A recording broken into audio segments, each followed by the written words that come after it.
Hello, I'm Kath White from education.place. If you'd like to download the exercise files that I'm going to be using, or if you prefer to follow along with written instructions, go to education.place and have a look for tips, tricks and links. Everything that you need is there.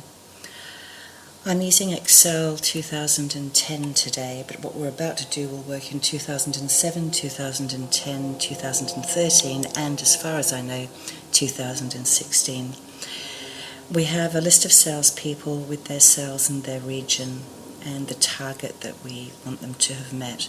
We want to highlight the name, sales and region if they have met the target. To make the formula easier to read, we're going to start by naming this target cell. So I've clicked onto it. I'll click into the name box and I'll type the name I want to give it, which is target. I'm now going to select all of the names, sales amounts and regions. I'm holding down the Shift and Control keys together, and I've just tapped the down cursor, the down arrow, that has selected from the first name to the last name. I'll hold Shift down and tap the right cursor twice, and that selected the amounts and the regions. So back up the top. On the Home tab, in the Styles group, click Conditional Formatting and choose New Rule.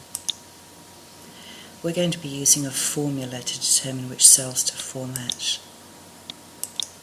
And the formula is, I've clicked into the format values where this formula is true box, and I'll click on the first sales amount. Now notice that in conditional formatting, when I click on a cell, Excel automatically makes it absolute. The sales values always appear in column B in this sheet, but not just in row 4. Different people's sales amounts are in different rows. I'm going to tap the F4 function key until I have a $sign in front of the B but not the 4, so the column is absolute but not the row.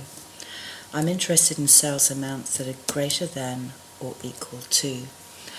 I could type in the 6,000 here, but then if the target changes, I have to remember to come in and edit this rule, which would be a pain. I could click onto the 6,000 in the sheet. If I do that, Excel will put $D$1, which would work perfectly.